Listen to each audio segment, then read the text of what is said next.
नमस्कार, स्वागत है आपका हमारे चैनल में। मैं रानी गुप्ता आपके साथ। बड़ी खबर सामने आ रही है। आपको बता दें कि पाकिस्तान लगातार गहरे आर्थिक संकट से जूझ रहा है और इस वक्त पाकिस्तान की हालत बहुत ही खराब हो चुकी है। वहां पर महंगाई दर इतनी ज्यादा है कि लोग इस चीज को लेकर के बेहद परेशान है। तो इस बीच तमाम जो देश है, चाहे फिर वो अमेरिका हो, ब्रिटेन हो, सऊदी अरेबिया हो, इन सभी देशों ने ये ऑफर किया है कि वो थोड़ी थोड़ी रुपए दे करके पाकिस्तान की मदद करेंगे, यानी कि आर्थिक रूप से अब पाकिस्तान जो है वो इन देशों से कर्ज लेगा। इसी के साथ ही इसमें एक और बात है जो कि लगातार देखने को मिल रही है कि पीओके में ज्यादातर लोग प्रोटेस्ट कर रहे हैं, पाकिस्तानी सरकार के खिलाफ नारेबाजी कर रहे हैं और उनका कहना है कि जो है उसको भारत का हिस्सा बनाया जाए। इस चीज को लेकर के वहां पर बहुत ज्यादा प्रोटेस्ट देखने को मिल रहा है। तो वही दूसरी खबर जो है वो ये आ रही है कि एक आरटीआई दाखिल की गई थी।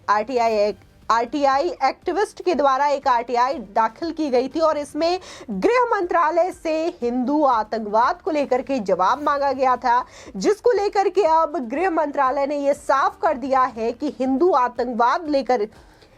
आतंकवाद का कोई वजूद नहीं है। इसी के साथ ही गृह मंत्रालय ने बताया है कि आतंकवादी गतिविधियों की रोकथाम और तमाम चीजों को लेकर के क्या क्या प्लान बनाए गए हैं और कैसे आतंकवादी जो लोग हैं, संगठन है, 45 से भी ज्यादा संगठन है, इसको बंद कर दिया गया है, इसको भारत में प्रतिबंधित कर दिया गया है। ये भी चीजें गृह मंत्रालय के द्वारा इस आरटीआई में बताई गई है। बता दें कि पाकिस्तान गहरे आर्थिक संकट से गुजर रहा है। हालात ये है कि यहाँ आटे दाल के भाव आसमान छू रहे हैं।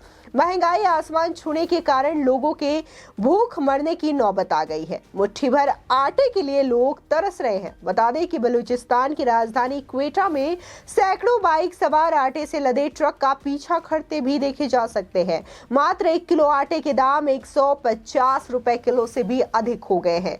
ऐसे में बदहाल पाकिस्तान की मदद करने के लिए कुछ देश भी आगे आए हैं। हालात ये है कि एक साल में पाकिस्तान में महंगाई करके 25% हो गई है। आपको बताते हैं कि आखिर कौन कौन से देश हैं जो कि पाकिस्तान की मदद करने के लिए अपना हाथ आगे बढ़ा रहे हैं और कितनी धनराशि की मदद कर रहे हैं, और साथ ही ये भी बताएंगे कि एक साल पहले और अब खाद्यान्न के भाव में क्या अंतर आया है। पाकिस्तान में बाढ़ और महंगाई की दोहरी मार झेल रहा पाकिस्तान अब दुनिया के देशों की इमदाद के भरोसे ही है। भूखमरी से संकट से उबरने के लिए कुछ देश उसकी मदद के लिए आगे भी आए हैं।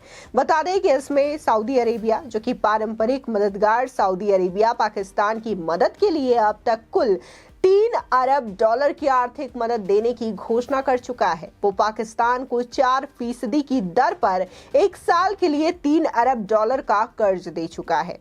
इसी के साथ ही दूसरे पोजीशन में है चीन, जो कि भारत और पाकिस्तान के कश्मीर विवाद का लाभ उठाने वाला चीन। पाकिस्तान की मदद के लिए चीन ने 1 अरब डॉलर की अतिरिक्त मदद देने का वादा किया है। इसी के साथ ही अमेरिका भी इस लिस्ट में शुमार है। बता दें कि पाकिस्तान की मदद के लिए अमेरिका ने 10 करोड़ डॉलर की मदद की बात कही है। वहीं पाकिस्तान को अतिरिक्त 90 लाख पाउंड की मदद देने का वादा ब्रिटेन के द्वारा किया गया है। इसी के साथ ही पाकिस्तान को 8.8 करोड़ यूरो का मदद देने का वादा जो है वो यूरोप करता हुआ नजर आ रहा है और ये मदद बाढ़ से पाकिस्तान को उबारने की दिशा में खर्च करने के लिए है। इसी के साथ ही एशियाई देश जापान पाकिस्तान के बाढ़ प्रभावित इलाकों में पुनर्वास योजनाओं के लिए 8.8 करोड़ डॉलर को 8.8 करोड़ डॉलर की मदद दे रहा है। बता दें कि पाकिस्तान में महंगाई का बम कितनी जोर से फूटा है, इसका अंदाजा इसी बात से लगाया जा सकता है कि महंगाई की दर एक ही साल में बढ़कर के 25% हो गई है। पाकिस्तान ब्यूरो ऑफ स्टैटिस्टिक्स के ताजा आंकड़ों का अध्ययन करें तो देश में महंगाई की तस्वीर स्पष्ट हो जाती है।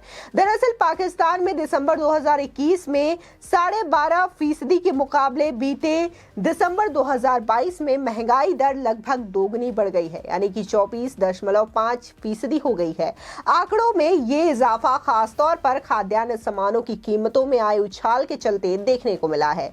साल भर से ही पाकिस्तान में खाद्य महंगाई दर 11.7% से बढ़कर के 32.7% तक पहुंची और इस बीच महंगाई से त्रस्त गिलगिट बाल्टिस्तान में भी पाकिस्तानी सरकार के खिलाफ पिछले 12 दिनों से विरोध प्रदर्शन चल रहा है। यहाँ लोग पाकिस्तान के खिलाफ नारेबाजी कर रहे हैं, वे करगिल रोड खोलने की मांग कर रहे हैं, साथ ही भारत में लद्दाख के साथ जोड़ने की बात कर रहे हैं। वहीं दूसरी ओर ये खबर है कि भारत में आरटीआई आवेदन दायर कर सक्रिय आतंकवादी संगठनों की जानकारी मांगने वाले एक्टिविस्ट प्रफुल्ल पी सारदा ने यह कहा है कि कुछ राजनेताओं ने तुष्टीकरण की राजनीति के लिए हिंदू या भगवा आतंकवाद शब्द गढ़ा है।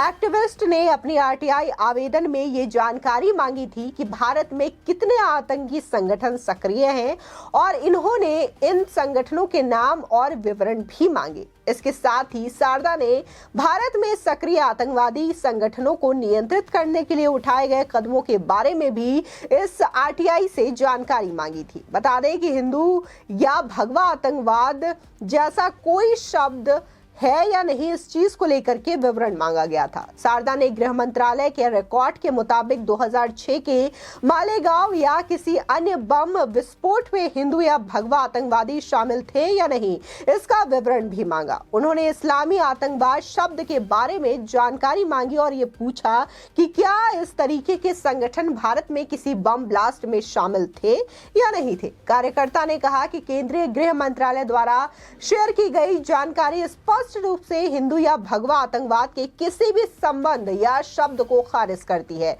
सारदा ने कहा है कि मैं न केवल एक भारतीय के रूप में बल्कि एक हिंदू के रूप में भी बहुत आहत हूँ। केवल एक विशिष्ट समुदाय के वोटों को इकट्ठा करने के लिए कुछ राजनीतिक नेता बार बार इस देश में करोड़ों हिंदुओं को बदनाम करते हैं।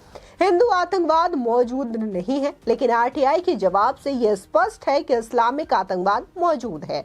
बता दें कि गृह मंत्रालय ने आरटीआई के जवाब में बताया कि गैर कानूनी गतिविधियां अधिनियम 1967 यूपीए की धारा 35 के तहत 42 संगठनों को आतंकवादी संगठन घोषित किया गया है। उन्होंने कहा कि आतंकवाद के खतरे का मुकाबला करने के लिए सरकार द्वारा विभिन्न उपाय किए, जिसमें केंद्रीय सशस्त्र पुलिस बल की संख्या में वृद्धि, पुलिस बल का आधुनिकीकरण, विशेष बलों की क्षमता निर्माण, सख्त अप्रवासन नियंत्रण, प्रभावी सीमा प्रबंधन, गश्त के माध्यम से सीमाओं पर 24 घंटे निगरानी चौकियों की स्थापना, सीमा पर बाड़ लगाना, फ्लड लाइटिंग, आधुनिक और हाईटेक निगरानी उपकरणों की तैनाती, इंटेलिजेंस सेटअप और तटीय सुरक्षा आदि शामिल हैं। मंत्रालय ने आगे ये भी कहा कि सरकार ने वर्ष 2019 में यूपीए अधिनियम 1967 और एनआईए अधिनियम 2008 में संशोधन करके विधायी ढांचे को भी मजबूत किया है। इन तमाम चीजों से लगातार आतंकवाद पर लगाम लगाने का काम भारत सरकार कर रही है और इन चीजों को लेकर के जो